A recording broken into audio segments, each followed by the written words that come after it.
Good evening, families. Welcome to our family kitchen with Care and Share tonight.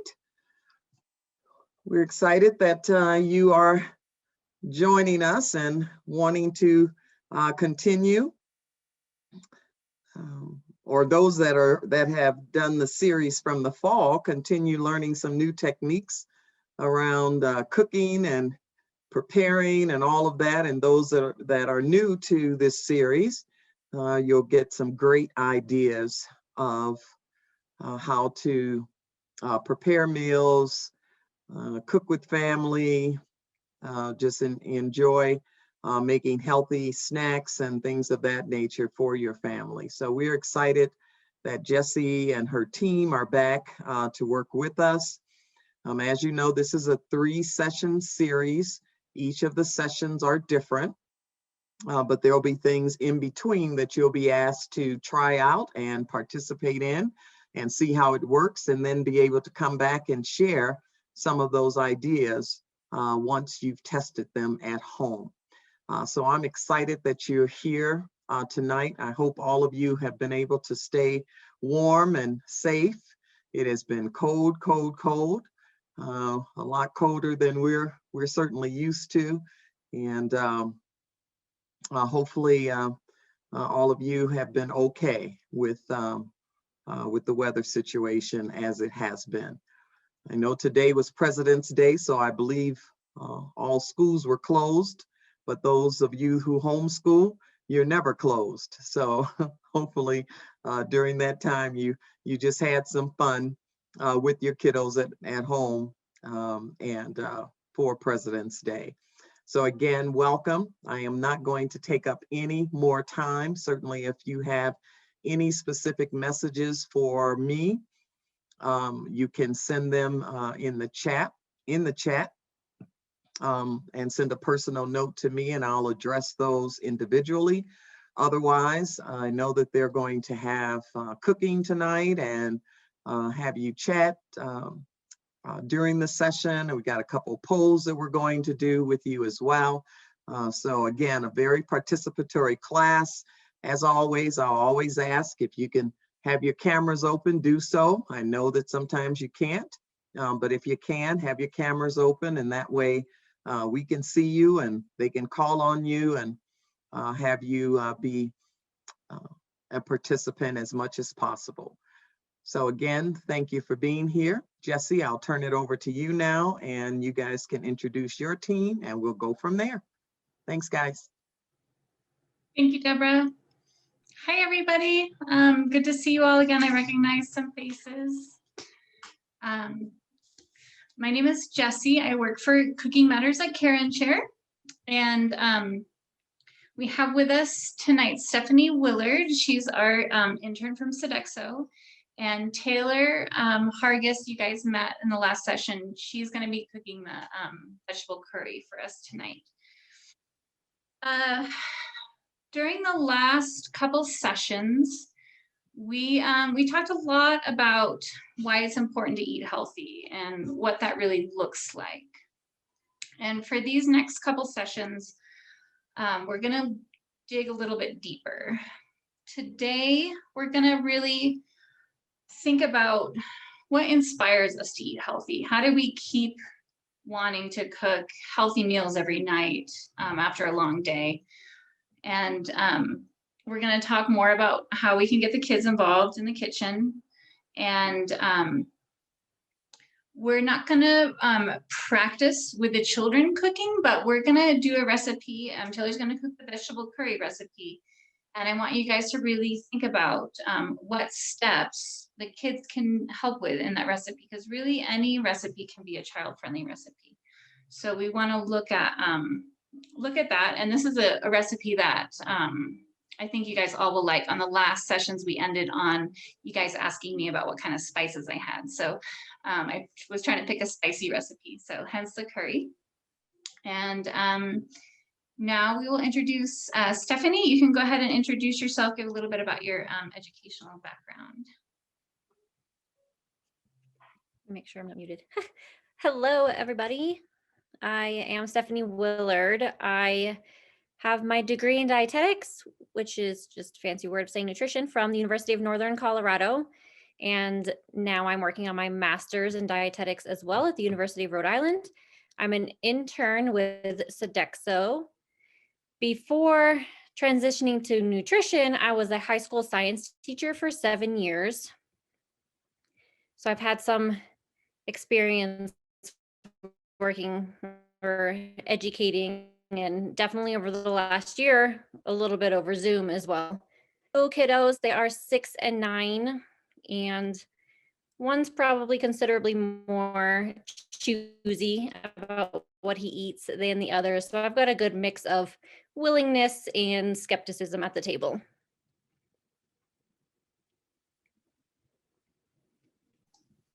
And Taylor is going to be our chef. Shayla Taylor, if you want to introduce yourself. Hi everyone, my name is Taylor and I coordinate the Cooking Matters program alongside Jesse here in Colorado Springs. I also have a degree in nutrition and health promotion from UCCS, and I'm not a registered dietitian. I decided to do an AmeriCorps term and ended up coordinating Cooking Matters, and then have been at Care and Share since. So, and I don't have any children, but I do have a cat that you will probably see while I'm cooking. She's very rude and interested in what I'm doing. So.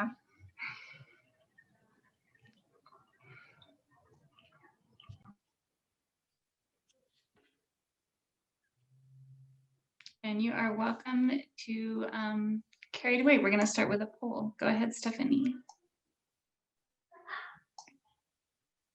Our first poll, which will pull up for you on the screen, the answers or the choices will pull up for you on the screen, are: how do you stay inspired to cook healthy meals?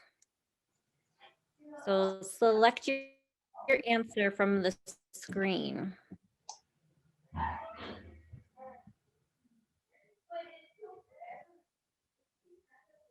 And at this time, we're also asking, did you attend the Cooking Matters at Home sessions last semester? All right, so you're about 50-50 on whether you attended last semester. As for how you're staying inspired, your top 3 answers I'll get you to chat about in a moment. Those ones are finding new recipes, making a menu plan was the biggest, the greatest answer, and having a clean kitchen. So we will talk more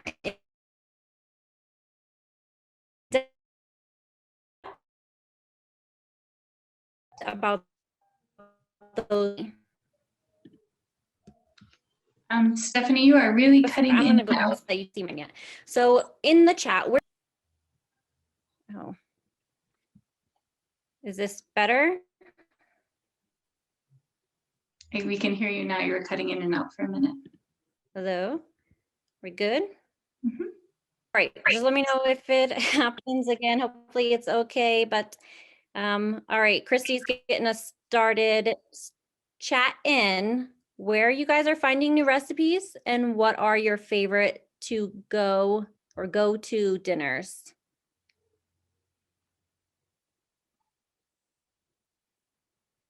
So Candace is chiming in with Pinterest. Christy as well.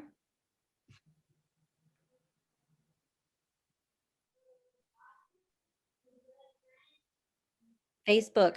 That's actually probably a really good one. Mealtime app. Is that the name of the app? Food Network. It's got it right in the name, doesn't it?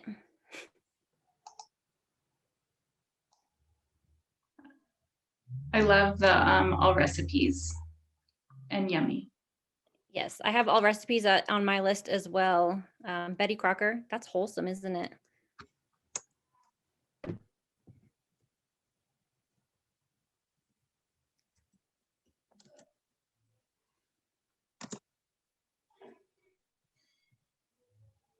Cooking with Brenda Giant on Facebook. Yummily. Pinterest.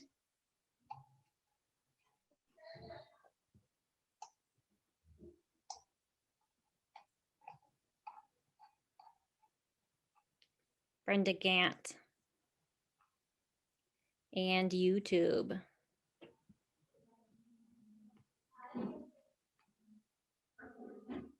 Brenda Grant. Okay, someone else said Brenda Grant.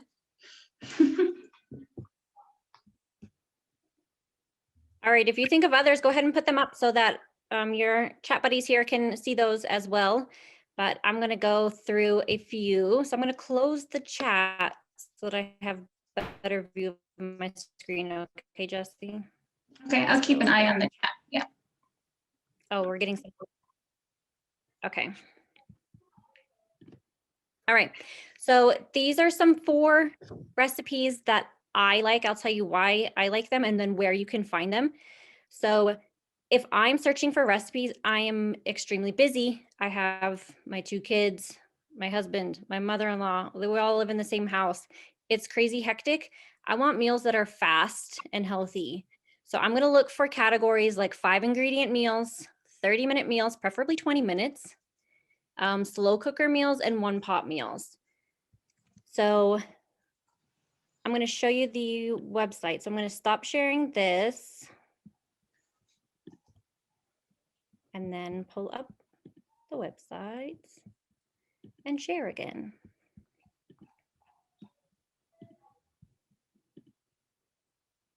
And hopefully this is working. We can see it. So that, okay, good. So the first one is Cookie Rookie, or the Cookie Rookie. It's got a really catchy name as well, but it's got all these categories, which I really like, and you can click on method. And for the recipe I'll show you for this one, it is 5 ingredients or less. However, it's a little sneaky. It's got 6 ingredients, but that's still pretty limited. This is the avocado egg salad sandwich. It can be a little fun for your kids if they're interested in different colored foods. If you already know they're eating egg salad, then adding the avocado might be a good way to introduce it without feeling too overwhelming. But it's essentially just avocado mashed up with egg salad on a sandwich. I like this one because it's quick. 5 ingredients and quick. The next recipe or the next website is Fruitsandveggies.org. This one isn't as user-friendly. It's not as bright and bubbly as the previous one, but here are your categories down here. And for this one, for this pesto pasta salad, I clicked on 30 minutes or less. So 30 minutes or less, you can have this on a bowl or in a bowl on your table. I like this one for kids because it's got the pasta in it. And one of my kids is okay with broccoli and the other one's okay with avocado. So they're both getting a little bit of what they know that they're going to like. It's also got only a few ingredients and chickpeas, which we will talk about later. The next one, here we go, is All Recipes. That was one of the ones you guys popped in the chat. So for All Recipes, again, categories, you can scroll over and see lots of different categories. And the one I picked is a slow cooker, and it's only 3 ingredients. It's pork, barbecue sauce, and beef broth. Throw it in the slow cooker. By the end of the day, you've got this beautiful pulled pork you can put on a sandwich, top with coleslaw. And then for 1-pot recipes, Tasty has a lot of 1-pot recipes. If you've never watched Tasty, it's super fun. Like their videos are really quick and short. So my kids even like watching them to get inspired for their own ideas because I make them cook. But they have a lot of 1-pot recipes, 5 ingredients or less. And the one that I'm going to show you is called Pot Enchilada Rice. So when you have time, most of their recipes are in video form. So this one you can see is only just over a minute long. And it'll take you through the video of the recipe.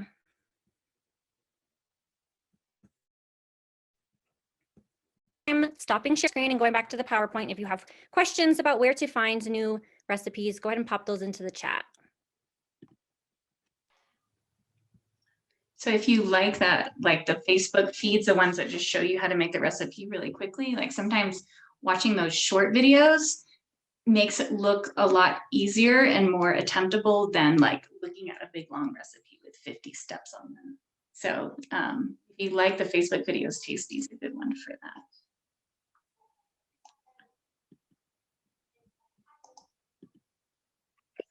Okay, so we should be back on my PowerPoint.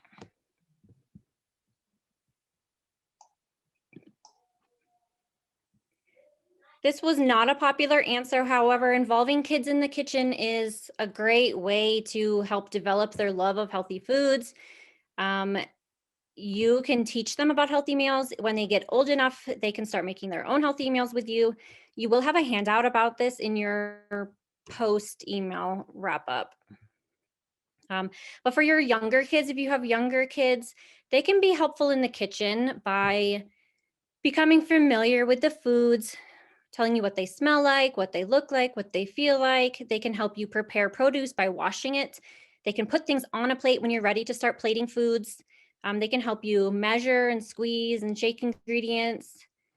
The little ones can crack and beat eggs. However, I'm a little skeptical of it because my kids are messy and eggs just kind of scare me how messy that they can be. So I'm a little bit cautious about that one. But you know what? If your kids are okay with that, if you're okay with that, then they definitely physically can do that. And then your older kids can start reading the recipe. It really helps them with school. It's kind of like homework almost. They can read the recipe. They're learning comprehension. They're learning order of things. And their measurement is a type of math. So they're increasing their math knowledge as well. If you've got a dull butter knife, they can cut soft foods. They can grate cheeses if they've got strong shoulders. And they can definitely rinse and peel fruits and veggies. For my 9-year-old, I will sometimes give him a recipe and I will tell him he's going to make it. I will help him if he needs help with something. If he doesn't understand something, I'm here to help him. But at that point, he can pretty much make a recipe. He can follow the recipe for sure and almost make it all on his own.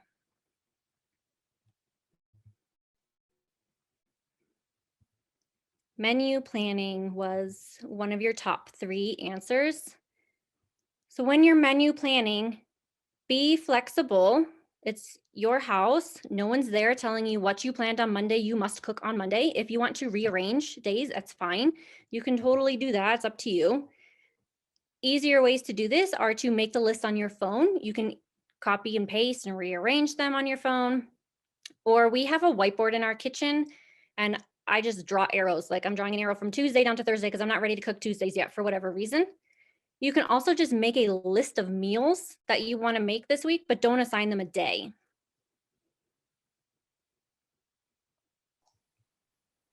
This was your other top choice.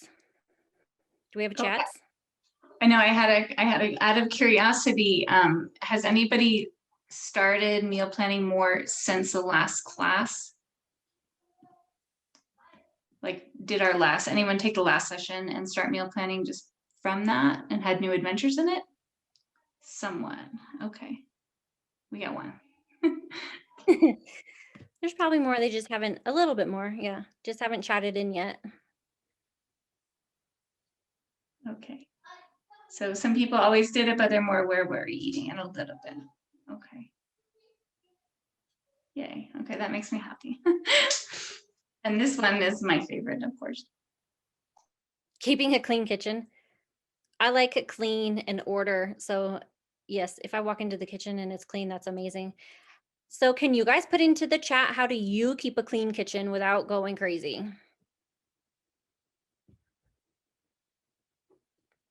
Clean as you go. Make my kids clean it. Clean after every meal. Assign tasks to the entire family. That includes. I love that one, assigning tasks. Yeah. That includes husbands, mother-in-laws who live here. Yep, in-laws. They're coming to visit, just throw them in the kitchen. And teenagers, yeah, really, teenagers can really almost be in charge of all of it if you have some teenagers. I think it just feels so much easier to start cooking and making a mess when there's not already a mess to begin with.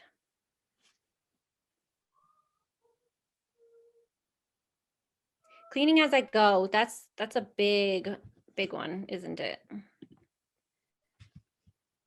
All right, so I think you guys have pretty much touched on all of these. Your family members can help, for sure. Give your kids responsibility, even if they're only 5 years old. They can help wipe off counters, cleaning right after dinner or as you're cooking. And you just ate, you got all those calories for a reason. Don't burn them washing those dishes. Y'all had great suggestions there.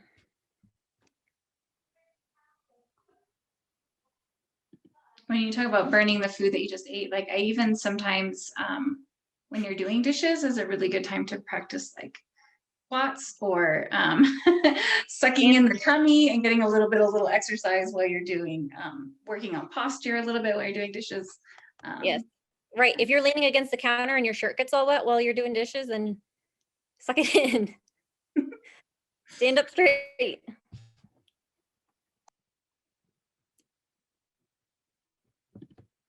All right. So we're going to move on to knowing that something is healthy inspires me.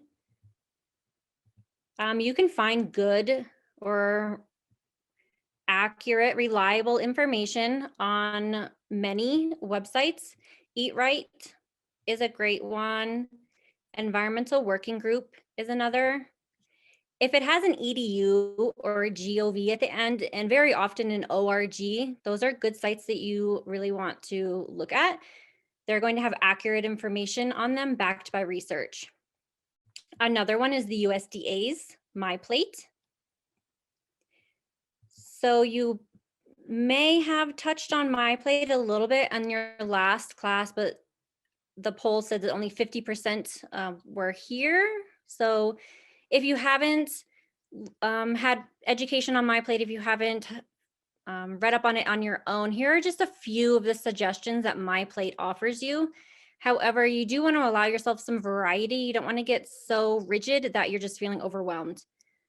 So focusing on whole fruits means eating the whole fruit rather than juice. Juices are great in moderation, but focusing on the whole fruits because they're going to have more nutrients, especially in the skin. And varying your veggies. Eating the rainbow is a great tip for varying your veggies. Have some red veggies and green veggies and orange veggies. All those different colors, the actual compounds that make those colors, they give you different health benefits as well. Make half of your grains whole. If you don't particularly like whole grain foods, you can mix them. For example, with spaghetti, you can use regular or half of your regular white spaghetti and then mix half of it with your whole grains and cook them in the same pot. And then you want to vary your protein routine.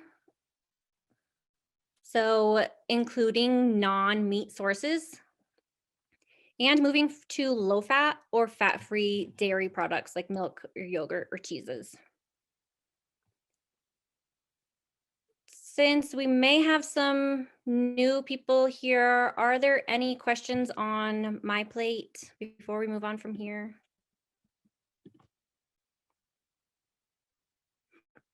We have suggestions for no meat proteins.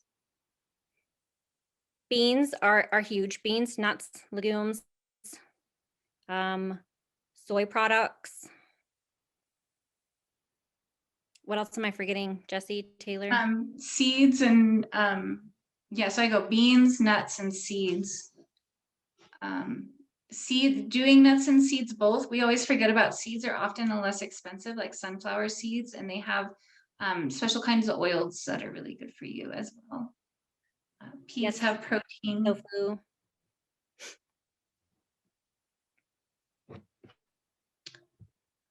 Melanie, are you not hearing us at all, or are you just unable to speak?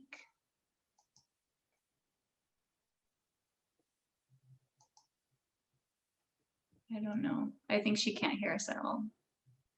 I'll chat to everybody. You'll chat with her individually. Mm-hmm. Yeah, and so okay. Someone else said tofu. Yeah, and tofu, there's also like different kinds of tofu, like tempeh, and just the raw soybeans are also really good too. The edamame in the pod that you can get at the Asian restaurant. And anyone who didn't take the last class, we're not gonna go over all of Myplate for this class, but I'm gonna share a class in an email I'll send out afterwards if you want to learn a lot about the nutrition aspect of Myplate and how to get a lot of nutrition on very little money. You can take that as a separate class, and I'll send you guys an email with that information later. All right, moving on to finding meals that work for everyone. That means all of your kids, your mother-in-law, father-in-law, sister-in-law, whoever lives with you, anyone category. So to engage your kids, some ideas I mentioned earlier, you can look at videos like on Tasty. My kids are really inspired by those videos. They also have like a kids cookbook with recipes with pictures, especially for the little one. She's in kindergarten, she can barely read. So pictures are huge for her for wanting to pick out dinners. We also do potluck style dinners in my house. So everyone just gets to pick a random food item. And then I'm always last to choose on purpose so that I can make sure if it's just like popcorn and peanut butter that I can actually pick a fruit and a vegetable. And then another tip is to eat together as a family as much as possible. If you have members of your family who have food allergies or intolerances, please know you're not alone. A quick Google search will give you many options for that. You could type in gluten-free Mexican food, and you're going to get a lot of returns on that. My husband actually has a gluten sensitivity, so this is something I do regularly. He can tolerate barely any gluten, so I really try to find recipes that will work for our entire family. You can always try something new. If it doesn't work, then put it aside. Try something new. If it works, then great. Put it in your repertoire of weekly dinners. And you can also ask your family for their input. This also works up in the top category, engaging your kids. Asking your kids, what is your favorite food? My daughter's is pineapple, so we're gonna have pineapple at some time this week. What looks good to you? If something looks good, it doesn't have to be a full meal. You can just incorporate it into the meal so that everybody feels like they're included at mealtime. Keeping kids busy. So sometimes we just need them out of the kitchen so that we can just get a meal done and on the table. What are some, you put this in the chat, what are some of ways that you guys keep your kids busy without screens involved? For me. Hello?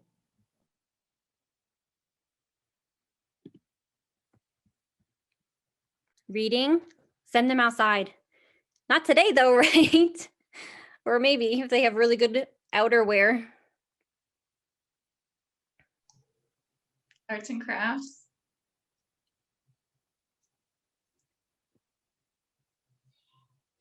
Flashcards and workbooks at the table while I am in the kitchen.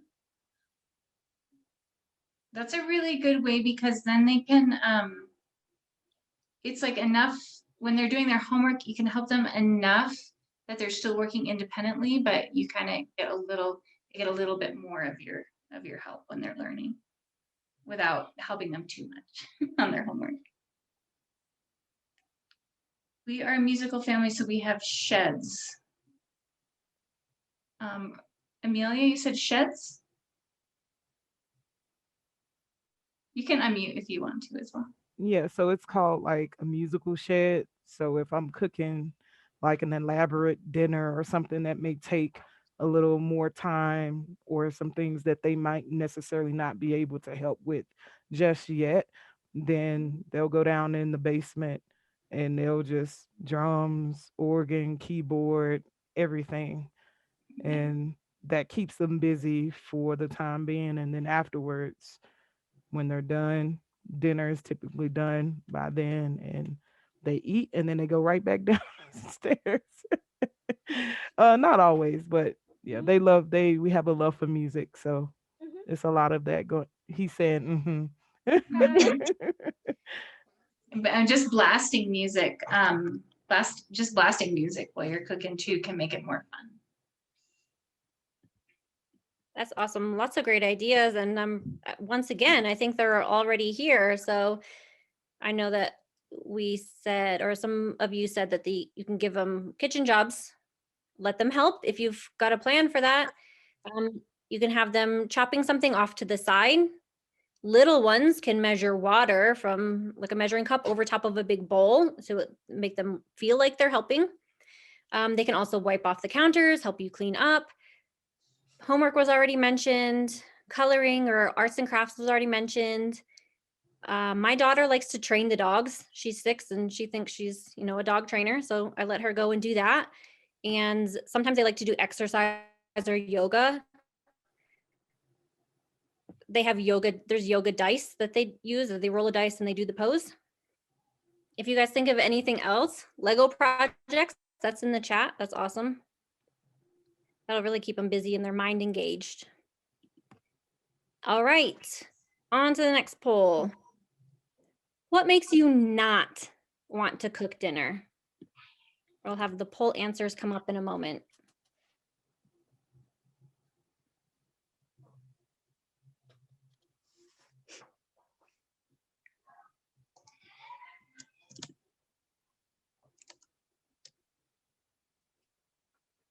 You've got 5 options to choose from this time.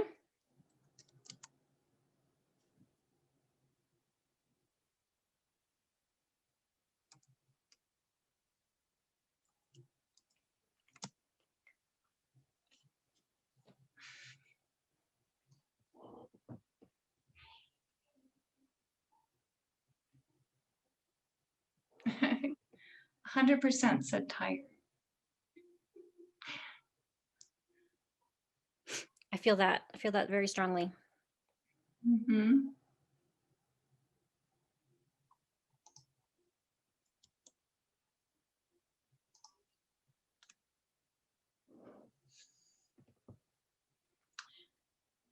Tara, if you're on a cell phone, you might have to swipe left or right, or you can chat in your answers as well if you have something that makes you not want to cook dinner. Okay, I think you should be able to see the poll results here. So yes, 100% of respondents said being tired or having a long day. I didn't vote, but if I would have, that would have been my number 1 choice. Okay, so how do we combat this? In the chat, how do you combat this? Let me pull up my chat again. Freezer meals, crock pot. Planning. Wow, you guys are right on it. Lots of answers. One said a personal chef. That's where the kids come in handy. Yes, here 9-year-old, I don't want to make this tonight. Go in the kitchen and make it. Yeah. I'll be there if you need help. Quick meals for the weekend, fancy for the weekend. That's a really good tip. Yes, because you can enjoy cooking more when you fancy on the weekend. Leftovers. Breakfast for dinner. Actually, Kat, I do breakfast for dinner probably every week just for this reason. Fend for yourself nights. We call that choice. You can choose what you want to eat.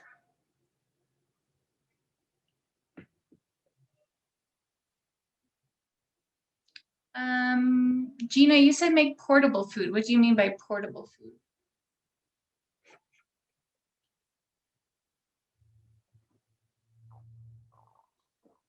Pre-plan on-the-go meals for those busy days. Oh, okay. Sorry.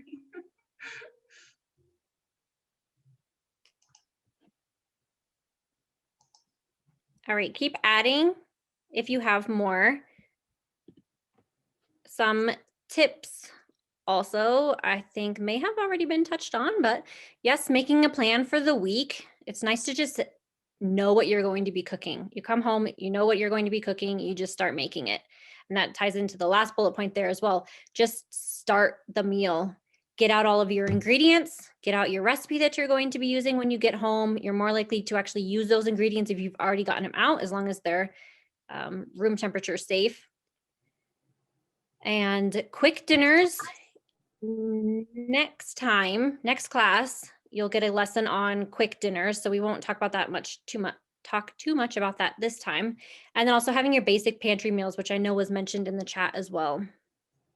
But there are some other really good options like leftovers, freezer meals, batch cooking, and then freezing that. That's great. Okay, so yeah, next class you'll have a class on quick meals or quick dinners. And you guys can come with All your right. favorites on that one as well. Right, bring your favorites to share. All right, another chat for you. You've planned something, but now you're just not feeling what you had planned already. So what do? Throw that in the chat.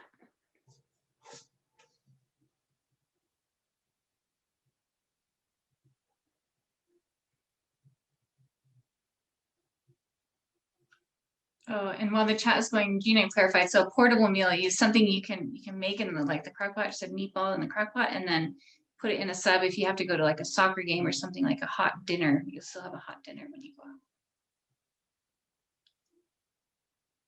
So a lot of people are saying fast food or ramen.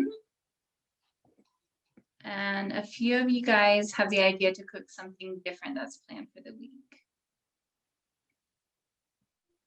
Maybe somebody has a healthier ramen recipe that's also a quick meal that you guys could share next time.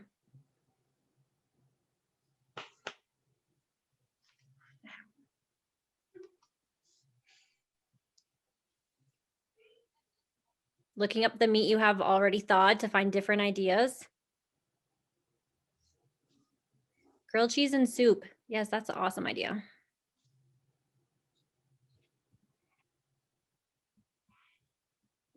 Okay, here are some other ideas. So this was already mentioned. You've got your plan, but it's okay to be flexible. If you want to cook something else that you already had planned in your list of your 5 to 7 meals, if you want to cook a different meal, then go ahead and cook the different meal. It's your house, your energy level, go for it. Another thing you can do is to just make it anyway. Especially if you've already started getting your ingredients out, even if you're not feeling it, just follow that recipe step by step and just do it anyway. Sometimes food is just there to eat. It doesn't always have to be pretty, fancy, exciting. Save that for the weekend. For the weekday, just do what needs to get done. And then last time you guys mentioned spices. So if you have a new spice you're trying to try out, then add it. My favorite spices are, 2 of them are circled in this picture on the screen. So red pepper flakes, I really like the hotness of it when I bite into those little suckers. And then cilantro, all of that is delicious. I know some people can't handle that. So you pick out your spice that you really like. I also like rosemary. I couldn't tell if this was rosemary or thyme, so I didn't circle it. But I really like rosemary because it's a very strong taste and it reminds me of Christmas. Jessie, what were your favorites? Oh, so my favorite, I like to put cayenne on everything to make it super spicy. We're talking about last week, my husband had just made like literally the Kraft mac and cheese and just adding cayenne all over that turned it into like an exotic dish. And your point about sometimes food is just there to eat. It's not always has to be fancy and exciting.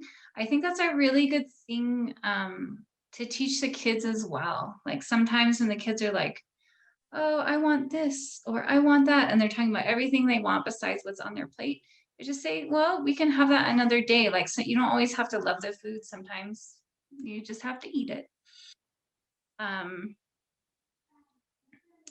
I have a million favorite spices, but my one, if I'm not happy with the way the dinner turned out, is almost always cayenne, because it makes everything spicy and good. You guys have your favorite spices, you can chat those in as well. And we've got some good spices, some yummy spices in your vegetable curry tonight.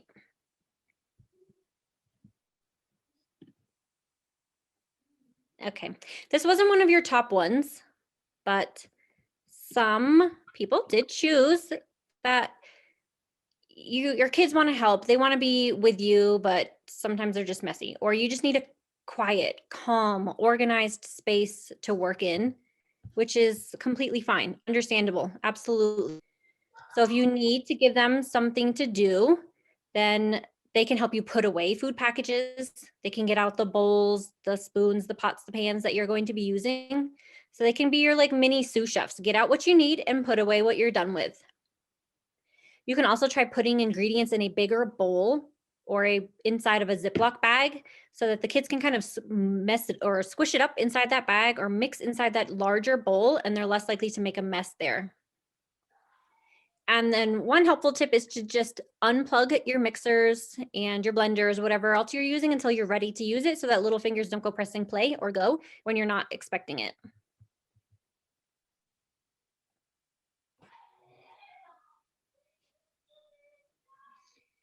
And we talked about it. Some nights are the nights you want to have the kids helping, and you want to plan out to, you know, like you have enough peace of mind to plan out what each child can do and that kind of thing. And then be honest with yourself. There's other nights where it's just much easier to tell the kids, go downstairs and play and bang on the drums. So you don't have to feel bad if some nights you just want your kids out of the kitchen, and you don't have to feel bad if some nights you want your kids to do all the work. Anything you guys can do as a family and get healthy food on the table, we're gonna do that.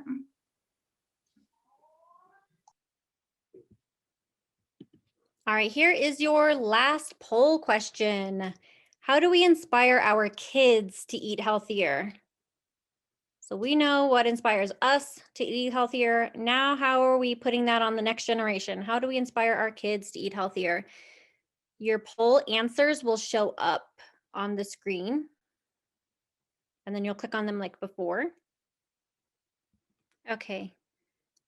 Jesse, if you were trying to say something, you were muted or your volume wasn't coming through.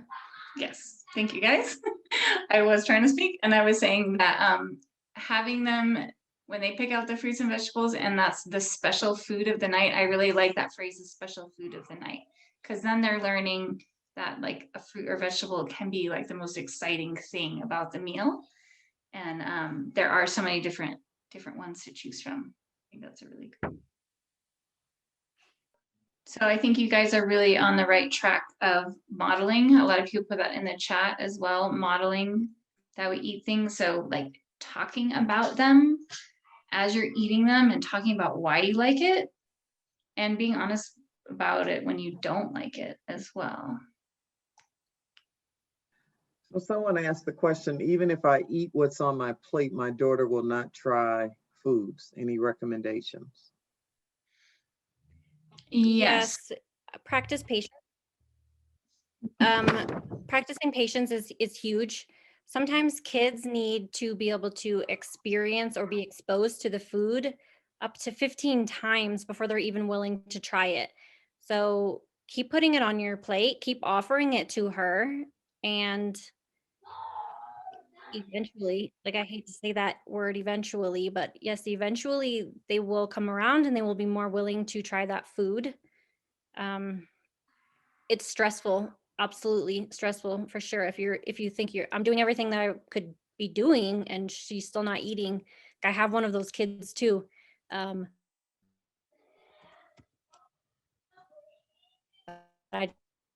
just keep offering it to him, and sometimes he'll take so talk the eating and have him my tongue. What does it smell like? What does it look like? So you can talk about the foods, and we will actually get into that in a moment. I'm just struggling with my technology at this moment.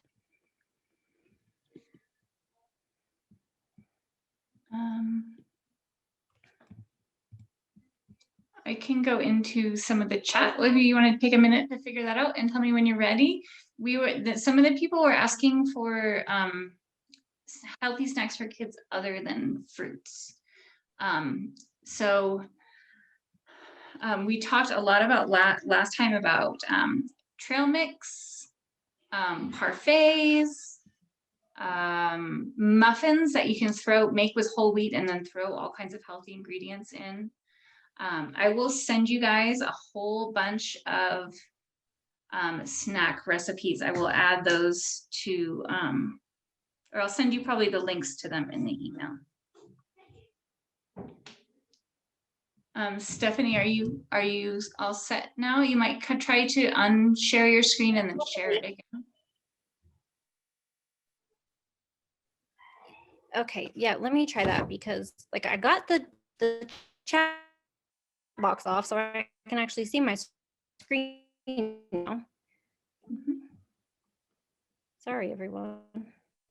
Thank you for bearing with me. Melanie's still talking snacks, cheese and crackers with carrots and celery sticks. So yeah, vegetables make great snacks in addition to fruit. So we can chop up our little cucumbers or chop up celery. My kids love those little Asian cucumbers. They'll eat one whole. We made, what did we make last time? Deborah, you said you really enjoyed it. It was, the frittatas. The frittatas. Uh-huh. Yeah, so you can make a savory frittata. You can make it in a little muffin pan. And then when they're cooked, you have a little individual little frittata egg muffin that's protein and healthy. And when you freeze them in a little Ziploc bag. And then that way, when you take them out, you can reheat just one at a time. You don't have to reheat a whole bag of 12. All right, thank you, Jessie, for talking about snacks and healthy snacks, because I don't know what was going on with my computer, but I think I'm good to go now. So I'm going to move on from this since Jessie covered snacking. If you have other questions, put them in the chat. Unfortunately, I can't see that anymore, so Jessie, I'll read please that. help me out. I'll read it. Okay. All right. So the other main, or I think it was the biggest one that you guys picked, was you're eating dinner with your families and you're showing them that you like it. So that is modeling. You're modeling enjoyment of your food. You're eating this food, you're enjoying it. So you're showing your family, your kids, that you also enjoy it. You can encourage your kids in other ways by, if it's new to you, tell them what you think about it. Because maybe they just think that you know all the foods in the world and you've already tried everything and that's why you like it. So if it's new to you and there's just something odd about it, like my family actually tried dragon fruit together for the first time and I didn't particularly like it. I thought it was very bland. It didn't have much of a flavor. So we talked about what it felt like and what it tasted like and what it looked like together. And I let them know that this was new to me as well. And if you're just done stressing about talking about food, talk to your kids about their day.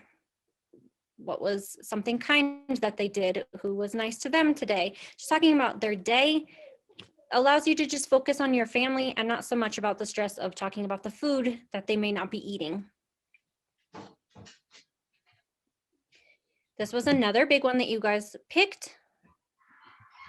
So those hints or the questions that you can ask: what does your food look like? What does your food feel like? What does it remind you of? Do you remember what this is called? My kids are again 9 and 6. The 9-year-old didn't remember what cauliflower was. He's had it on his plate, or he's been exposed to it many times, but I asked him, do you know what this is called? And that was just, how do you not know what cauliflower is? But we've been smell like. I would maybe question or push back on asking, what does it taste like, if your kids are really not ready for that? you can ask, do you like it? Or is it similar to another food? I would almost ask any question other than, do you like it? Well, if you have a stubborn child. So if you have the one stubborn child who will always say no, ask them all those other questions other than, do you like it? So ask them, what does it taste like? What does it smell like? How does it feel? Is it crunchy? And then get them thinking about it other than just the fact that, oh, I don't want to eat this.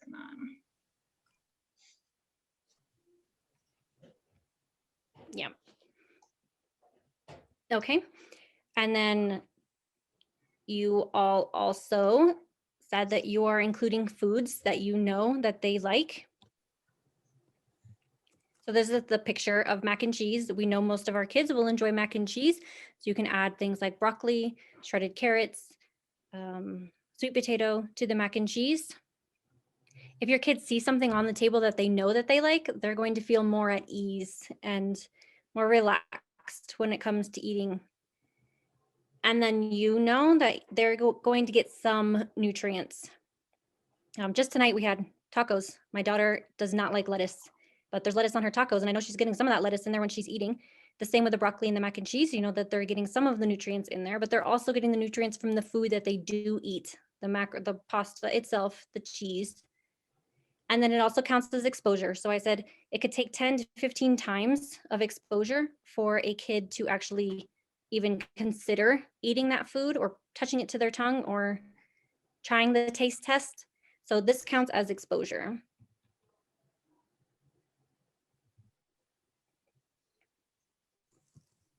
And the other big one you guys picked was portion control of your kids' plates, especially the younger that they are.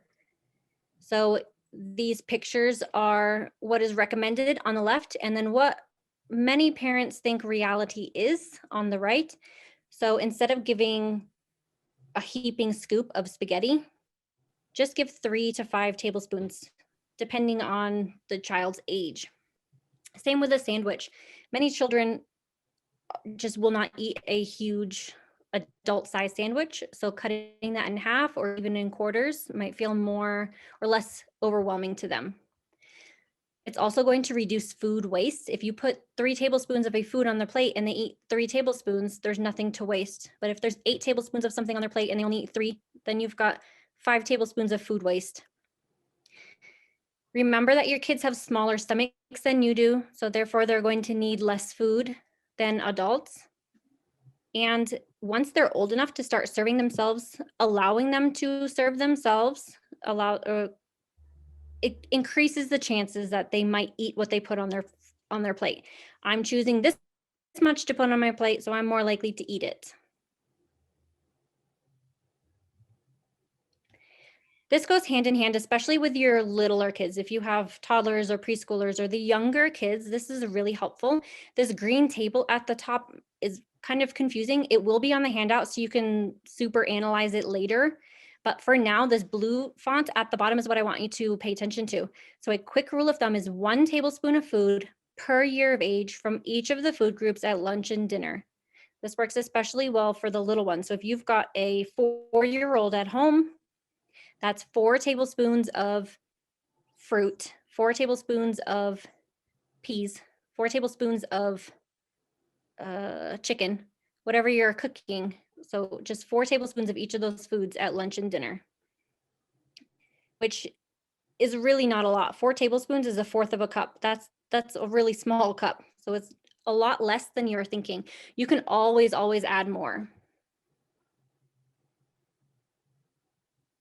Okay. I think we're gonna pause right now, Stephanie, because we're gonna let Taylor start cooking, but real fast. Someone mentioned, what about a child with trauma that way overeats? So often a lot of us are just trying to get our kids to eat anything. For the child that way overeats, fiber. So fiber will make them feel full. So we want, in that case, to make sure that whatever is on their plate is super, super healthy, okay? That's an especially important to have those whole grains and those fruits and vegetables, because If you have a refined grain, then that's going to be a lot of sugar that's going to get into their blood real quickly. They're going to pack that on as pounds. So if we want to keep our kids down that road, maybe just say, you have one plate and then drink some water. So I always tell my kids, drink a big glass of water. And then if you're still hungry, because water will almost always fill you up right away. Then if you're still hungry after you drink that big glass of water, then you can have a little bit more of whatever the healthiest item is, of the vegetables, of the whole grain. Okay. All right. And we can come back to this slide later, Stephanie, if Taylor gets done. But we're going to, if you want to stop your screen share. Did I stop it? Yeah. Taylor, which camera are you on so I can find you? Oh, there she is. Okay. Taylor is. Come on. I'm sorry, there's too many of us on here. Are we wanting to? I'm going to try to spotlight her for Spotlight. everyone. Okay, Can you here all she see is. her big now so you can see what she's doing? Can you guys hear me okay as well? You might have to speak up a little bit. Can you hear me now? Mm-hmm. Okay. So just as a disclaimer before I get started, my fridge or freezer is doing something very strange. And so it keeps periodically making a very loud noise. So if that happens, which it probably will, I apologize. But it should only last a few seconds and then it should go away. But welcome to my kitchen. So tonight we're gonna make a vegetable curry recipe. So this is a really good option for a meatless Monday. It's really quick. It takes about 20 minutes to make. Really what takes the longest amount of time is just boiling all of the vegetables. So I'm gonna walk through everything that you need to do for the recipe, but I do have all of the vegetables already boiling just because those do take some time. So before I got started for this recipe, I just wanted to make sure that I already had everything that I needed. So this is something called mise en place. So this is a really good thing to involve your kids with as well. It's just making sure that you have all the ingredients and all of the cooking equipment that you need beforehand. So I actually went to go mise en place before this and realized that I forgot an ingredient at the store. So I had time to go run to the store really quick. Whereas if I didn't do this beforehand, I would just have to skip that ingredient because I wouldn't have it. But just to go through everything that we're going to use tonight. So for our protein, we have some canned chickpeas. And these ones are no salt added. I have realized it's sometimes really hard to find no salt added chickpeas or garbanzo beans at the store for some reason. So if you do have ones that have salt in them, we'll just rinse them off and I'll get rid of about half the sodium. And then I also have peas. The recipe calls for canned peas, but I got frozen peas and you could use either. Either work really well. And then the other ingredients I have some coconut milk. They only have light coconut milk at the store. I don't really think it affects the flavor too much. It kind of cuts down on the fat because coconut does have saturated fat in it, but you could use either as well. And then I have some diced tomatoes. These are also no salt added. And then for my spices, I have ground ginger. You could also add fresh ginger if you want. I have cumin, and then I have curry powder. And how spicy your final dish ends up being is really going to depend on what curry powder you use. They don't always specify how spicy they are. So if you get a curry powder and it's really spicy and you don't like it, I would try another one. This is just the Kroger brand of curry powder and it's not very spicy. So because I like my curry spicy, I'm also going to add a little bit of cayenne. And some other spices I'm not going to add tonight, but you could add or some coriander. Turmeric always goes really well in curry. And then I also saw in the chat someone mentioned that cinnamon goes really well in savory dishes, and I agree. So that'd be a good thing to add as well. And then the produce items that we're gonna use, I have an onion. I'm using a yellow onion. You could use a white or even a red if you wanted. Some fresh garlic. If you didn't want to mince garlic, you could also use garlic powder. That would also save some time, but fresh garlic really adds some extra flavor. And then the base of this recipe is potatoes. So I have a potato I'm gonna use, and then we're also gonna add some extra veggies, just because why not? So I have a carrot. I had multiple carrots in there, and then also some cauliflower as well. So the first thing I want to do is just make sure that all my veggies are prepped, because as I mentioned, the longest thing is just boiling all the veggies for the base. So I'm going to chop the potatoes, the carrot, and the cauliflower to begin with. And especially if you're doing this with your kids or you're trying to teach your kids just how to handle a knife safely, I'm just going to walk through some very basic knife safety skills as well. So I would recommend using a chef's knife whenever you're cutting vegetables. And so we always want to make sure that we're holding it firmly by the handle.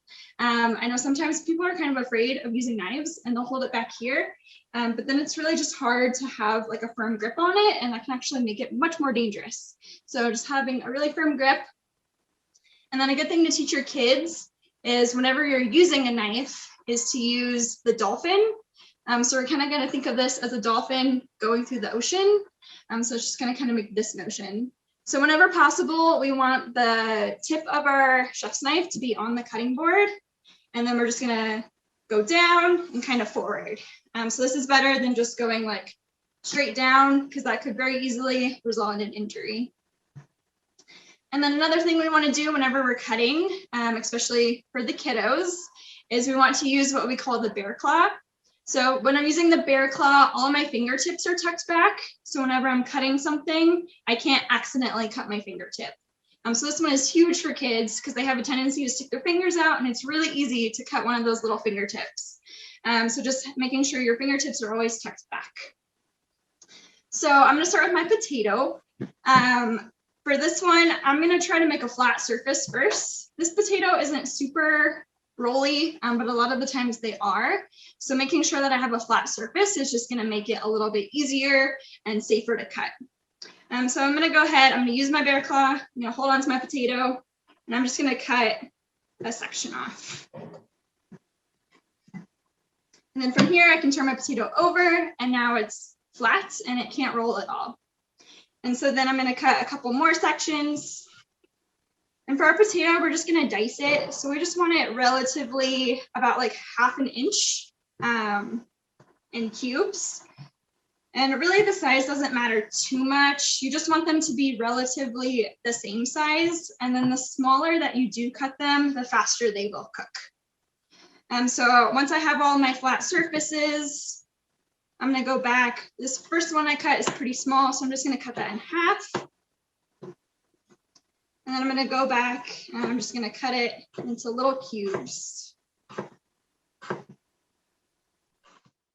And while Taylor's chopping, I'm going to chime in with some nutrition facts about the foods that she's preparing in front of you. So for potatoes, these are a sometimes food in quotations because they have a good and a bad to them, depending on what the research shows that they can increase type 2 diabetes risk and can increase hypertension risk or high blood pressure risk, but there's a lot of good in them as well. So they are loaded with potassium, which is good for your muscles and your nerve health. They have a type of iron that is more absorbable than iron in like supplemental iron. Potatoes will keep you feeling fuller longer. So sometimes use it for those kids who may be over or are overeating. And then they also are full of vitamin C, which is an antioxidant. It's great for your immune system.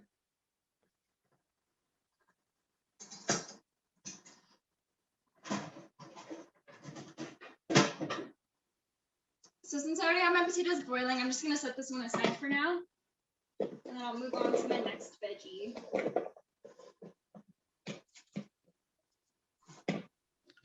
And a lot of that potassium is in the skin, so always leave it, take out the eyes, but leave as much skin on as you can. I'd say this True, is that's a great tip. good size for your potatoes as well. This will cook pretty quickly. So for my carrot, I did wash my carrot and my potato and my cauliflower as well. I'm not going to peel my carrot, and I also didn't peel my potatoes. You can if you want to, but there is a lot of good nutrients in the skin, and also peeling is just an extra step that I don't want to do. So I'm trying to save time and also just get a little bit more out of my vegetables. If you choose to peel, you can always save your peels after, if they're washed, save them and then place them in a freezer bag, and you can use them to make a stock later. So carrots boost your immune system. I think you see carrots and you think vision. Taylor, do you want to chime in? I was just going to mention Do you want really to say quick. something about your carrot? Yeah, for my carrot, I'm just gonna chop it and I'm just gonna try to keep them relatively the same size again. If you are having your kids cut your carrots, I'd recommend making sure that the carrot they're cutting is smaller than their knife. And then if you're worried about, I'm gonna hold this way, but if you're having your kids cut it, I'd probably cut it down the middle first, just so you have those flat surfaces again.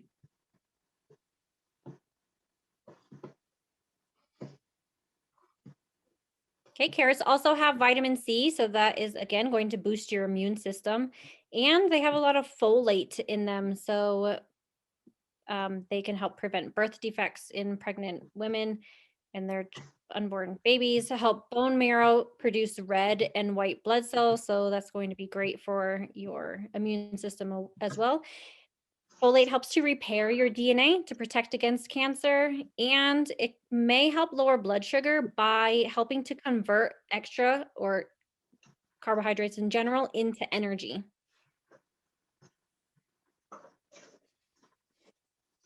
And the last fresh veggie I'm going to use is cauliflower. So I bought a head of cauliflower and I already put half of it in the pot. But to cut this, I just started off by cutting off the whole thing in half. That way I had a flat surface to work with. And then I'm just gonna pull all of the leafy parts off because we don't particularly want to eat those.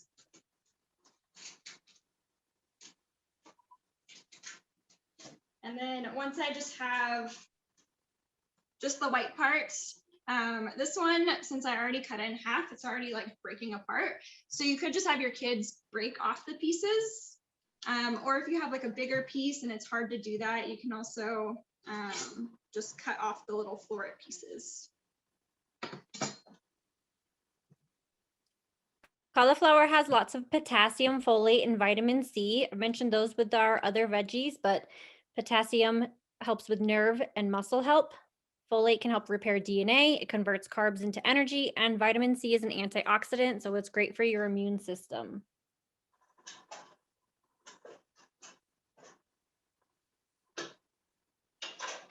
So for all of those veggies that I just mentioned, I just went ahead and threw them all into a really large pot, the largest one that I have. I don't know if you can see it back here. And then just added enough water so there was about 1 inch or 2 above the top, and set it on medium-high heat to boil. And the recipe mentions to salt your water. I did do that. It does make the water boil a little bit faster, and then also you get a little bit of salt in those veggies, but it's also an optional step. So if you're really trying to watch your sodium, you could totally skip that step.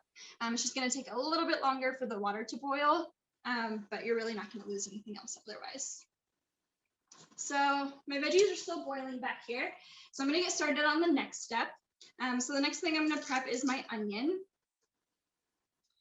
So the first thing I do is I normally just try to take off like the really papery pieces of the peel.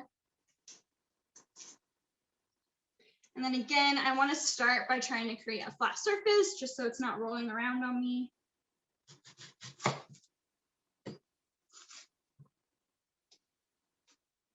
And then I usually just cut my onion in half first. So again, I have another 2 flat surfaces. And from here, I'll just do it half by half. And I'll take off the outer skin part.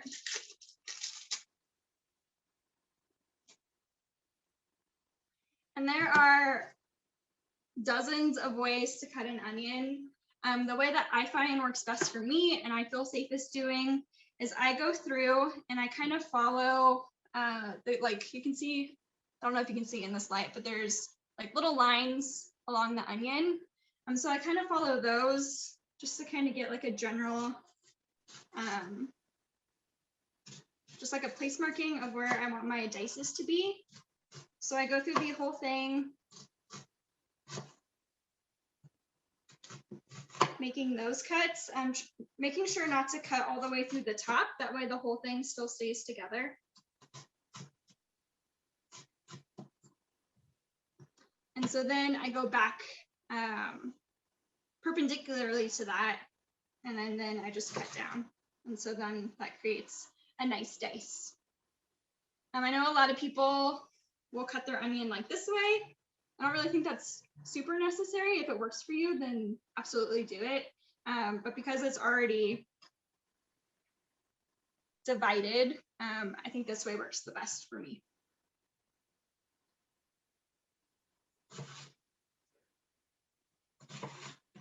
All right, onions can help lower your blood pressure, can help lower your cholesterol, may reduce your stroke risk, reduces inflammation, and may protect against cancer. This is due to the anthocyanins, or the colorants basically in the skin.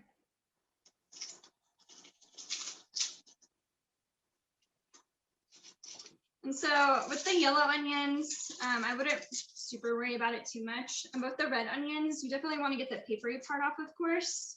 But the more of that you take, like the outer skin is really red or purple. So it has a lot of those good nutrients in it too. So you don't want to over peel your onions, basically.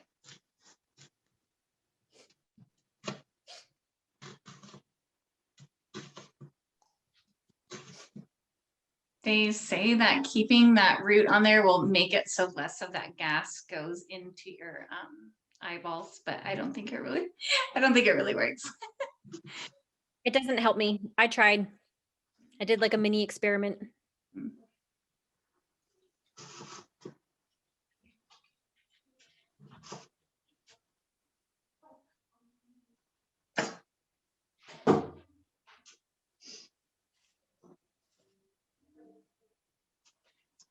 Right.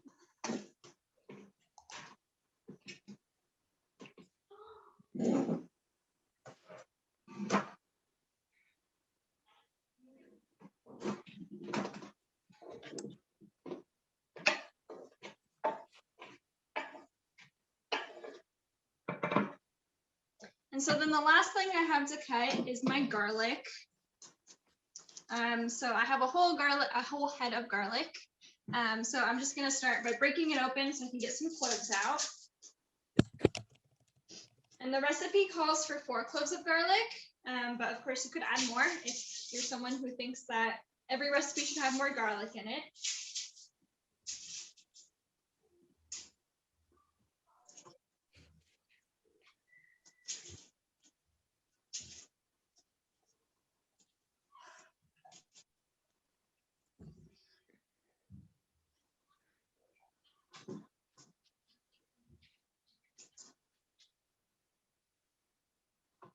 And so for garlic, what I found is the easiest way to get the peel off the cloves is just to take my knife and apply some pressure onto it. So you don't want to be like hitting it because that you may slip and cut yourself, but just kind of putting your body weight into it. And then the peel should come off. And I think Jessie has a really good tip with a jar too, if I'm not mistaken. Yeah, it works with like a little bit older garlic if it's been sitting out a little bit. The younger garlic, the peel will kind of stick to it. But if you need to do like 10 cloves or like 5 cloves per recipe, like you love garlic like I do, you can break those cloves off of the bulb and throw them in a jar, either something glass or 2 metal bowls, and shake them really good together, and all the skin will come off, all of them, all at once. And so it's super quick to do a lot of garlic that way. Some people in the chat are talking about using the pre-minced garlic. That's really good. Also, if you like a lot of garlic, I feel like it has a slightly different flavor, but you need that convenience. And yeah, it's super good to throw. I think it's almost a flavor that's good for some things over others, even like it's a little bit sweeter. Phyllis has a question. Yeah, Phyllis?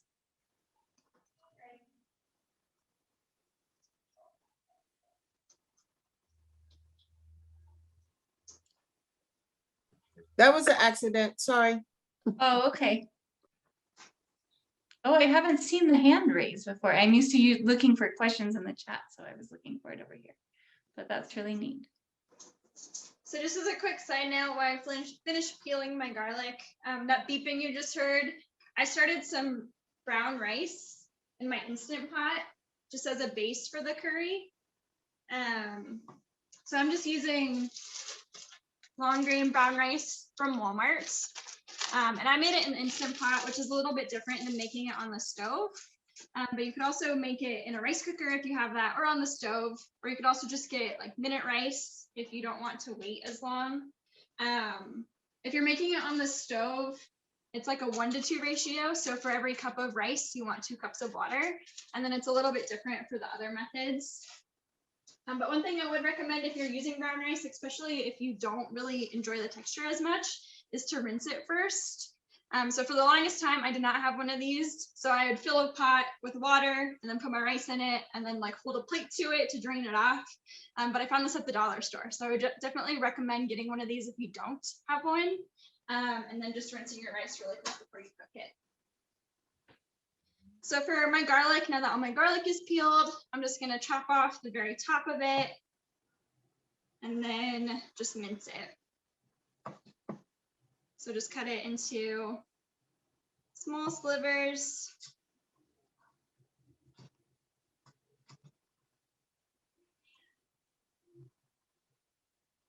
And then go back the other way.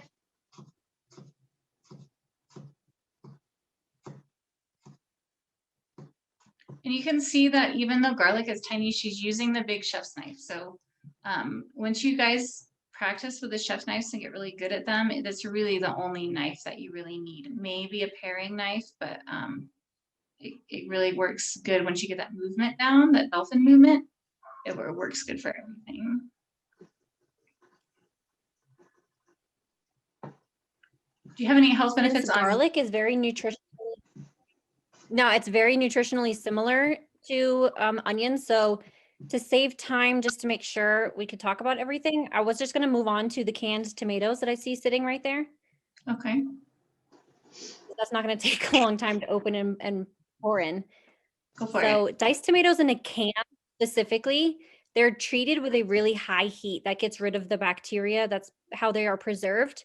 That high heat helps to release something called lycopene, which is an antioxidant, which can help prevent cancer. So sometimes canned foods do have their benefits. If you have fresh tomatoes, you can substitute for that, but in a can, they're already diced and ready to go. If you can try to find a green can, I think hers is green, maybe. If it has a green label, that means it's going to have less sodium or no added salt in it. And the sodium is going to contribute to hypertension or high blood pressure. So the more you can have less of that in your canned foods, the better.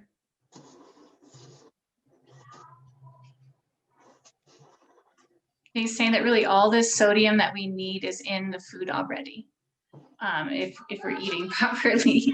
So table salt is really any extra sodium than beyond what we need.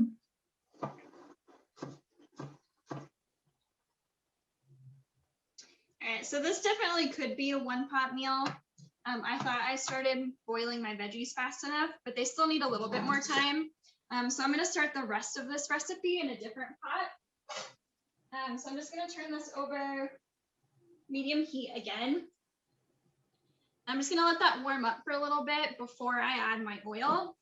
And I'm using olive oil, but you could use canola oil or any oil that you have at home. So you wanna let your pot warm before you add your oil. And then you want to let your oil warm before you add any of your vegetables. And so that'll help make sure that the oil is actually cooking your vegetables and it's not just getting absorbed into whatever you put in there.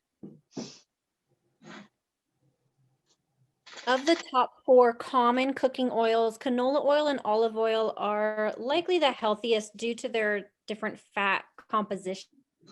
So they're both pretty low in saturated fat, and they have a good mix of unsaturated fats. Canola oil has less saturated fat than olive oil, and but they have like different cook points or different smoke points. So canola oil is better in high heat situations than olive oil.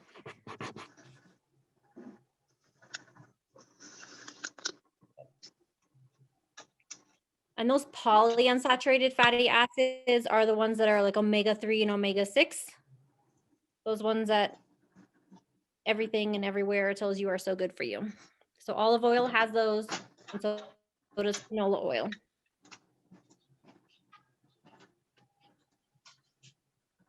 So I originally started boiling my potatoes in this pot, which is what all that white stuff is just the starch from the potatoes. And then I decided it wasn't going to be big enough. So just as an FYI. So I just added my oil, and I'm just going to wait a little bit until I can tell that it's nice and warm.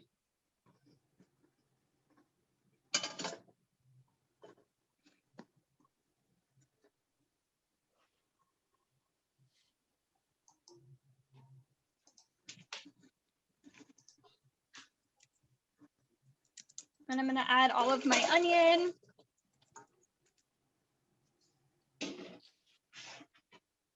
And my garlic.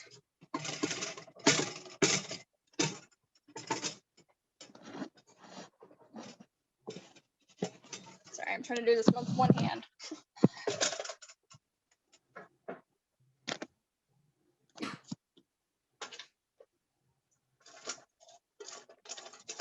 So we want to saute this for about 3 to 5 minutes until your onion starts to get a little bit translucent. And garlic does burn really quickly, so you could also wait and add that after the onion is sauteed. But just to save time, I'm going to add it all at once.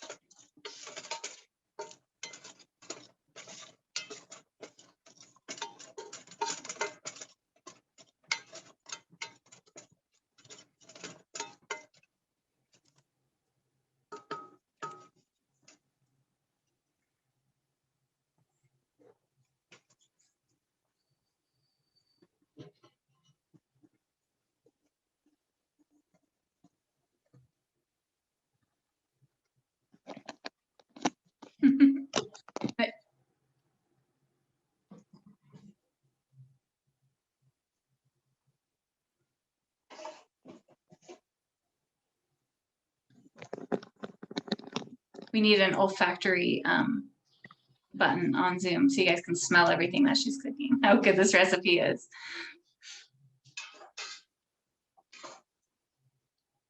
All right, so while my onion and garlic is sauteing, I'm gonna go ahead and measure out my spices, just so I have those ready to go.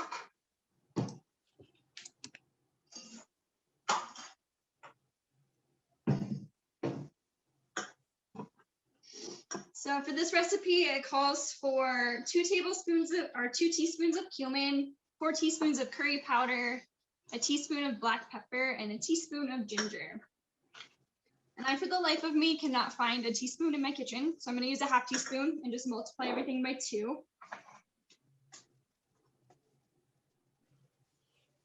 There's something you can do for your older kids. Give them a half a teaspoon and have them figure out how many it takes.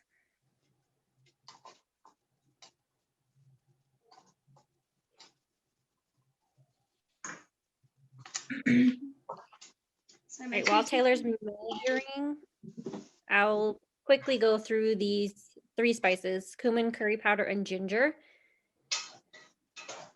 So, cumin has lots of antioxidants. It can control blood sugar and has anti-inflammatory properties. Ginger whether it's fresh or powdered, they both of those forms have antioxidants. So the fresh version has like one kind of antioxidant, it's called gingerol, and then powdered has another kind that I cannot pronounce, shogaol, I think. So they both have strong antioxidant properties, the fresh versus powder. So don't feel bad about using one or the other. Ginger, either way, kills bacteria, viruses, can reduce pain and inflammation. You may have heard already that it reduces nausea. It can prevent stomach ulcers. Some people, I can't handle the strongness of ginger, but some people chew on a little piece of it for general mouth health, cleaning the bacteria in your mouth. That's too strong for me, but if it isn't for you, then give it a go.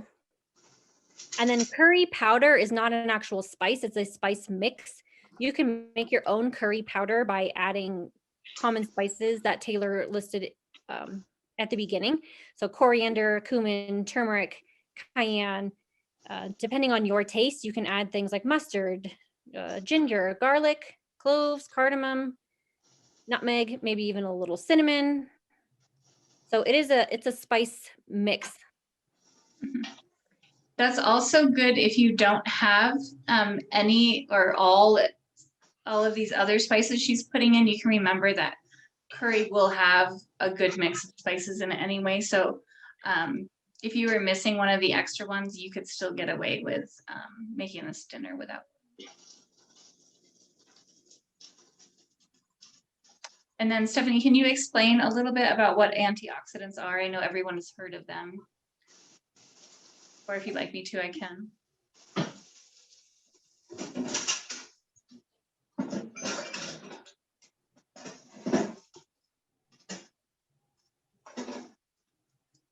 Without getting too scientific, basically, you know, we hear about cancer. Everything causes cancer nowadays. The sun causes cancer. The sunscreen causes cancer. Like everything causes cancer is what they tell us, you know, but really it's true in the kind of modern life we live. We all are constantly getting assaulted by different things.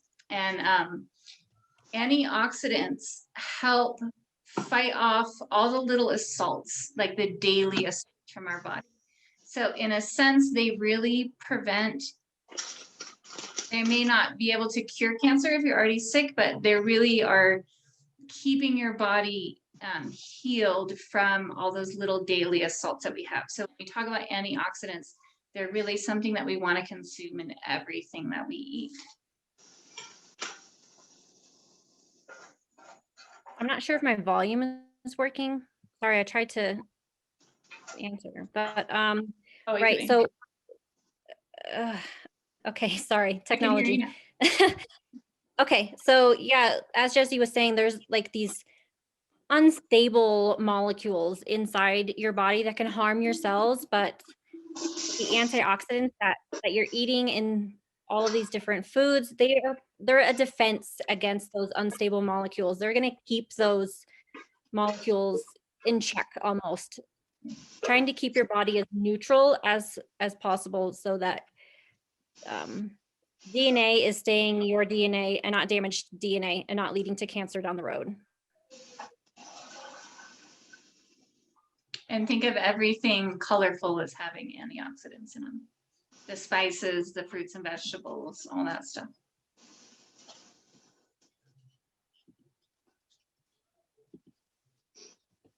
All right, so just to catch you guys up to speed real quick.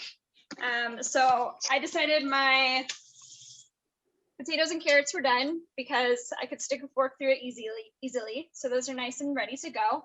I just switched over my garlic and onion to this other pot because I want a little bit more space. So these are nice and sauteed. So I'm gonna go ahead and add my spices and stir those in.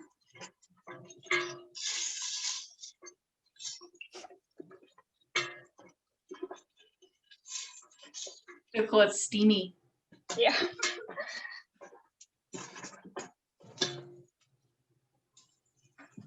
And then before all the spices start sticking to the bottom, I'm gonna go ahead and add my canned tomatoes. And I'm gonna add my frozen peas. And also my chickpeas that I just drained.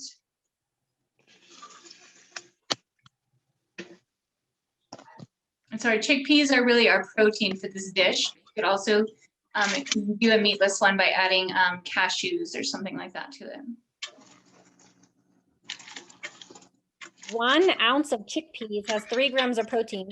That might not mean anything unless we compare it to other foods that we already know are strong proteins. So 1 ounce of chicken is 8 grams of protein. So it's almost half, or yeah, almost half the amount of what chicken is. Chickpeas are great because they help lower your blood sugar. They're high in fiber for your digestive health, and they have a lot of manganese in them as well. If you don't know what manganese is, it's good for your bone health. It's a mineral that helps lower your blood sugar by, again, converting carbs into energy. You can find that in legumes, nuts, chickpeas, lentils, so beans and meat, so protein products essentially.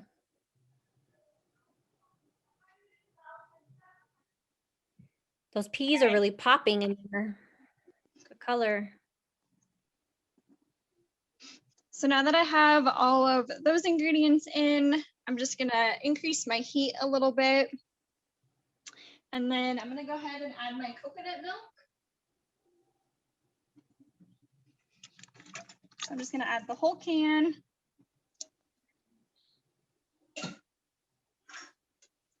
And then mix all that together. And then I'm gonna let this come to a simmer before I do anything else. So once I get this all blended together, I'm just gonna let it sit for a minute. Although coconut milk has milk in it, it's usually found in the dairy aisle. It's not technically a dairy group product. It doesn't have lactose and doesn't have enough calcium per fat ratio. It is really high in fat, really high in saturated fat, which may raise your bad cholesterol up. However, there's lots of good in it as well. So it can reduce appetite, which in turn then reduces your caloric intake or the amount of food that you're eating with it. It has anti-inflammatory properties, and it fights viruses and bacteria as well. If you're looking for a dairy substitute for this, you could use Greek yogurt or regular cow's milk. Any other ideas, Taylor?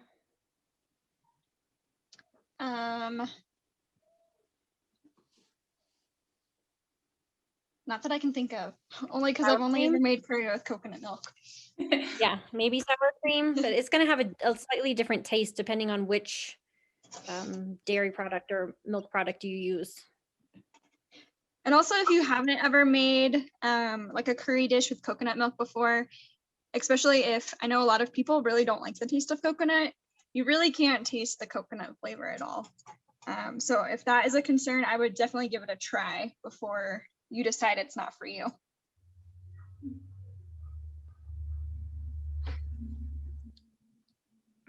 Like a heavy cream wouldn't. talk. Oh, sorry, go ahead. Yeah, I was gonna, a heavy cream would have saturated fat in it, but just like the coconut milk, but it wouldn't have all the good stuff that the coconut milk has in it.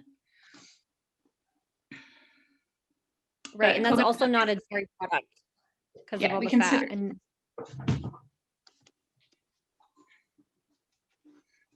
okay, we keep okay, the last thing is peas. That's just technology. Okay, peas are loaded with vitamin A, C, potassium, and fiber. Those ones you've heard me talk about already, but as a review, that's great for your immune system, your vision or your eye health, your muscle and your nerve health, and your digestion.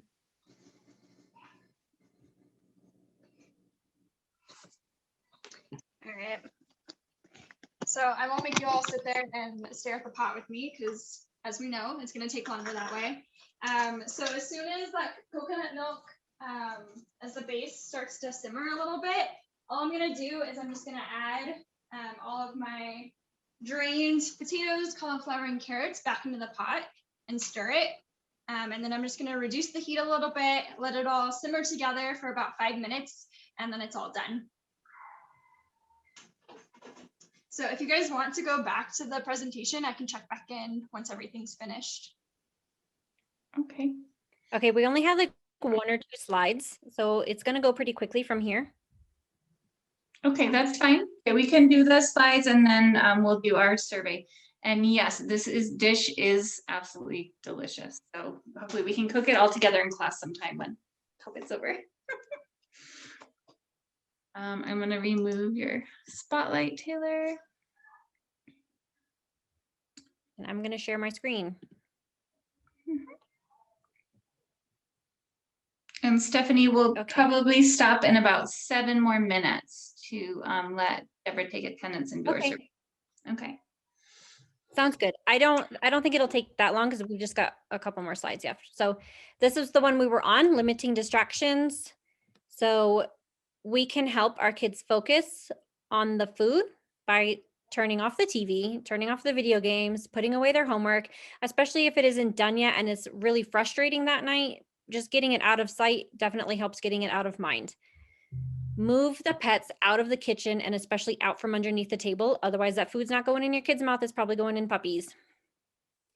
And I think this one's really important, giving a 10-minute warning before dinner. It helps kids transition from working on their music shed or arts and crafts or reading a book, whatever their activity is that they're working on. If you just shut it down and say, hey, go wash your hands, it's time for dinner, there's no transition period. They have to immediately stop that fun activity to go to the table. With a 10-minute warning, they know what's coming. They know to start wrapping up that activity that they're working on. And then this is just your summary slide. So tips for cooking up healthy habits together. Make your job as easy as possible. Get your kids involved. Start them out young. The little kids can really do small kitchen jobs. So start seeing what they're capable of and working to more tasks. And then keeping calm. Yes, it can be messy, but it can be fun. And that's really going to start inspiring or helping to inspire your kids to eat more foods, different foods. You know your family is different than mine, is different from your neighbors, is different from your best friends. So it's okay to do things differently. Try some tips, see what works for you. If it doesn't work, put it on the back burner, try again later, come back to it. Don't just completely write it off. And if a tip does work, then try that for a while and then add on another one. So I want you to look at this slide for a while, kind of reflect on what was said. And then if you have any questions or comments, go ahead and chat those in.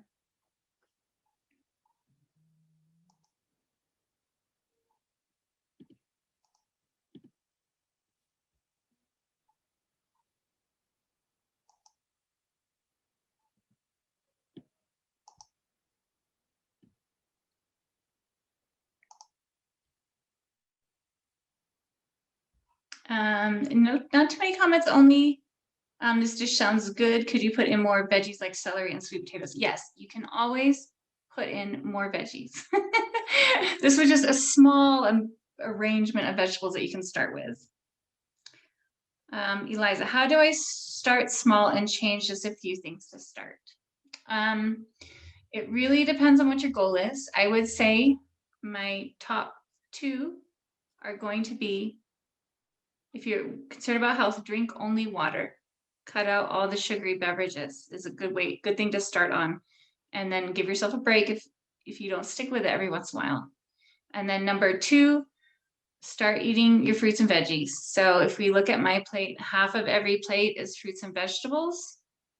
So anytime you're getting that fiber is super important. So cutting down the sugary drinks and then either going for the whole grains or going for the fruits and vegetables, I think are really good tips.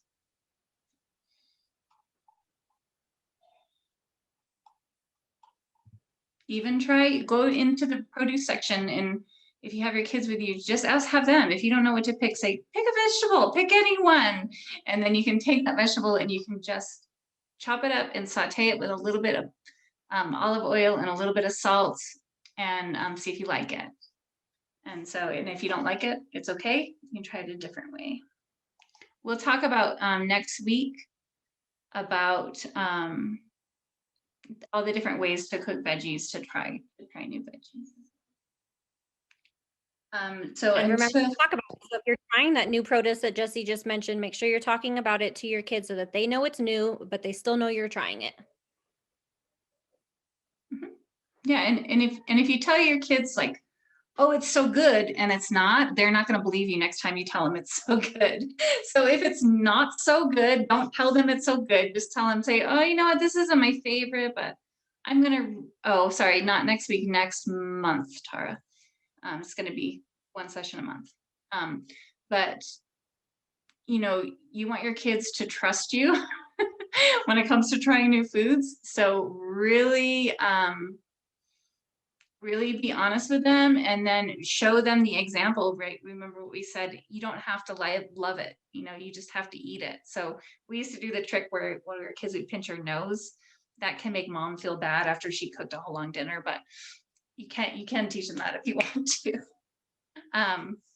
Real fast before I give you guys back to Deborah for attendance, there's a couple challenges. I'll send these out in the email along with all the recipes and stuff. Is before we meet next month, a couple of the things you can choose to do as we're talking about starting out small is let the children pick out a recipe and have them find all the ingredients at the store and cook it. Pick out a new vegetable or fruit to try with your kids. Plan a whole week. So plan not like a 7-day week, but a 5-day work week, and cook every single meal that you choose to plan for that week. So just try that and see if it makes the idea of cooking dinner less daunting. Okay. Try, if you have a picky eater, you can try the portion sizes and really think about, so her rule of thumb is going to be the better one to go by. Then the whole chart can get like super nitpicky if you try to follow the chart. Another one is to have them put their 2 hands together. Okay, and you know that's about how big their stomach is. Okay, so if you see it with their 2 hands together, that should be about how much food is on their plate all at once. Okay, and then you can divide it up into the Myplate sections. But like Stephanie said, 1 tablespoon per food group per age. Year of age. Year of age, yeah. Okay. 2 other challenges, and you'll get this in email. You guys don't have to write this down, but eat together as a family every single weeknight. Okay, and then don't get up until everyone's done eating. So we know that the kids sometimes maybe they have that TV show that's paused on their mind, but if they come down and take 2 bites of dinner and say, I'm full, don't let them run away. Okay, you say, oh, I'm great, you're full. Let's wait for dad and your sister to finish eating as well. Okay. And then the last one I'm going to put in there is my favorite. Assign everyone a chore. See how that goes for a month. So you're working less. You guys want to make this happen. You want to eat the healthy food. Make your family help you. Here's some resources that we send out. And real fast, we're going to go back to Taylor, and I'm going to put in the chat our survey. So if you guys could please take the time before we leave today to fill out the survey, I would greatly appreciate it. As Jesse's pulling that up and as we're going back to Taylor, I just want to say thank you very much for having me and allowing me to give you some nutrition facts. I appreciate all of the participation in the chat. That really made it quite an enjoyable class. So thank you very much. Yes, we will email the recipe to you. So I just wanted to Hey, share. families, before we go back to Taylor real quick, there are 19 of you. So I'm going to be looking for 19 surveys before we check out tonight. So please go ahead and fill out the survey. And while we're getting the final look of your meal tonight, then we will we'll be able to finish up. Thanks, Deborah. So this is our final result. So I just have all my brown rice down here at the bottom. So this is a really good base, a nice whole grain to pair with it. And then it's nice because it has a variety of different colors. So we're also eating our vegetables. We got the protein from our chickpeas and our peas. It has a lot of flavor. It's not too spicy, but it definitely has a nice kick because I added the cayenne. And this also makes a ton. So there is a ton left in the pot. So if you have a big family, it's perfect for that. Or if you don't, it also freezes really well. Does anyone have any questions about the recipe before we end? I want to say how good is it, but I know it's so good because I had it before. This is a really good recipe. It You is won't really miss the meat in it. So I just have one question is I don't particularly like chickpeas. So is there another protein that works well with that recipe? Yeah, absolutely. I mean, you could use really any bean. I do think chickpea works best with the spices, but you could definitely experiment. Tofu would also be really good in it because there's so many spices in there. And tofu is really bland, honestly. So it'll absorb all those spices and give you lots of good lean protein. And you don't have to really taste the tofu at all. And then you could also absolutely add meat if you wanted to. So I think chicken is normally what I think goes best in curry, but I think you could really experiment and just try whatever works best for you or tastes best to you. And also experiment with the different firmness or textures of tofu, because there's different firmnesses and they have a different feel in your mouth. For this recipe, I would definitely recommend like an extra firm or firm tofu. And you could cut it up into chunks if you wanted, or you could just crumble it in there. And so pretty much every bite would have lots of protein in it. I really like my stir fries and curries. I like them with cashews a lot. I think cashews, like, they add a little bit of bite and like texture so you can chew on it. It kind of feels like meat, but it's still a good meatless option.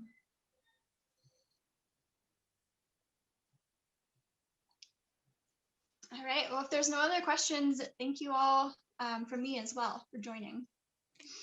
Thank you, Taylor.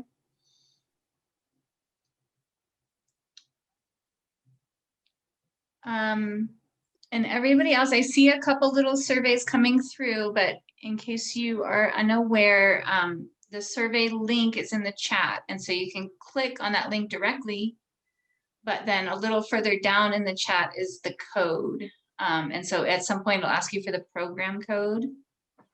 And that's in the chat as well, or I can read it out loud if anyone needs it.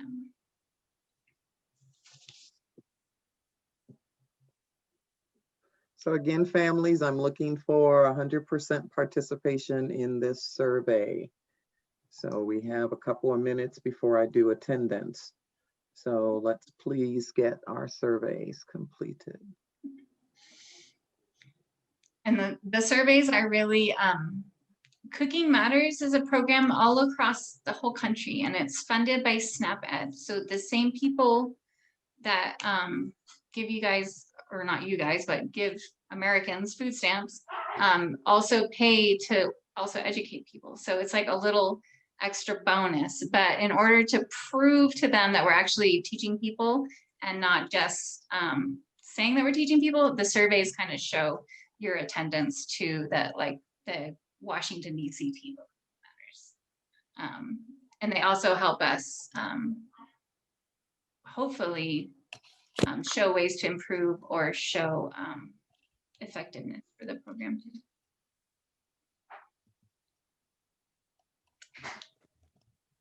And I have 6 in so far. blam, oh, it went from 6 to 10 really fast. I just hit refresh and there's even more. If The anyone is, survey link is posted in the chat. Some people were asking, where's the survey link? It's in the chat, timestamped at 7:52. oh yeah, I can repost it again too.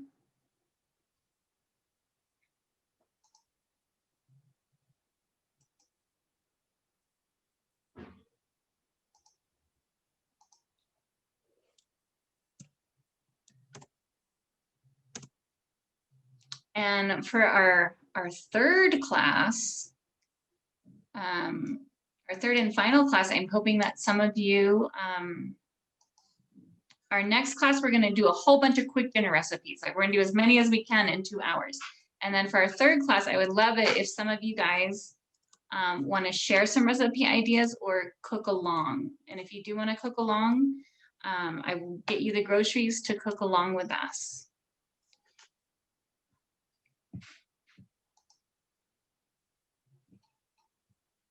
We've been doing cook-alongs in Pueblo, and it's been a lot of fun. I know with the kids, sometimes it's a little bit hard, but.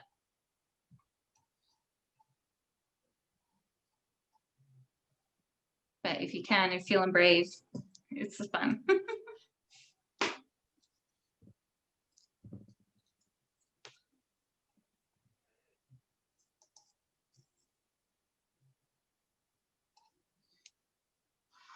If anyone's having a super hard time pulling up the survey, just please, oh, okay, so we have 3 of you want to cook along. Yay, that'll be so much fun.